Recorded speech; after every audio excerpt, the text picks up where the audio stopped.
Ready start. विधानसभा चुनाव वाले राज्यों में पुलिस एवं प्रशासनिक अधिकारियों के बड़े पैमाने पर स्थानांतरण अथवा उन्हें उनके वर्तमान पदों से हटाए जाने के चुनाव आयोग के फैसले से यही पता चलता है कि सरकारों और नौकरशाही में किस तरह मिलीभगत हो जाती है। चूँकि भाजपा शासित असम में भी अधिकारियों को हटाया गया है, इसलिए इस आरोप के लिए कोई स्थान नहीं बचता कि चुनाव आयोग एक तरफा कार्रवाई कर रहा है। पर ऐसे आरोप सामने आएंगे ही। बीते दिनों तृणमूल कांग्रेस के सांसदों ने बंगाल में बड़े पैमाने पर अधिकारियों के तबादलों को लेकर अपना गुस्सा संसद में निकाला। इसकी कहीं कोई आवश्यकता नहीं थी, क्योंकि इन तबादलों का भारत सरकार से कोई लेना देना नहीं। लेकिन विपक्ष की चुनाव आयोग पर पक्षपाती होने के आरोप लगाने की आदत हो गई है। वास्तव में इसी आदत के चलते तृणमूल कांग्रेस की अगुवाई में विपक्ष की ओर से मुख्य चुनाव आयुक्त को हटाने की पहल की गई है। संकीर्ण राजनीति प्रेरित इस पहल से यह सच्चाई बदलने वाली नहीं है कि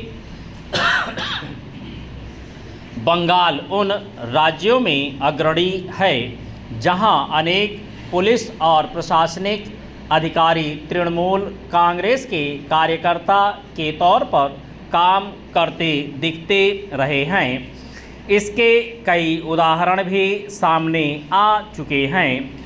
वास्तव में इसीलिए चुनाव आयोग को वहां के मुख्य सचिव, गृह सचिव, डीजीपी के साथ दर्जनों पुलिस एवं प्रशासनिक अधिकारी हटाने पड़े हैं।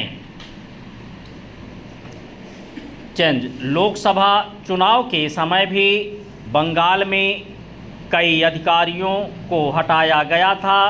इनमें बंगाल के तत्कालीन डीजीपी भी थे।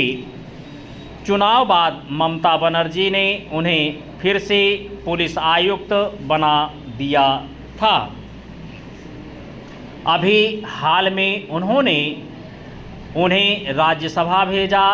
ऐसे मामले नए नहीं हैं। कई बार तो नौकरशाह इस्तीफा देकर या फिर वीआरएस लेकर सत्तारूढ़ दल के प्रत्याशी बनकर चुनाव मैदान में उतर जाते हैं। इस तरह के प्रसंग यही बताते हैं कि नौकरशाही का किस तरह राजनीतिकरण हो गया है।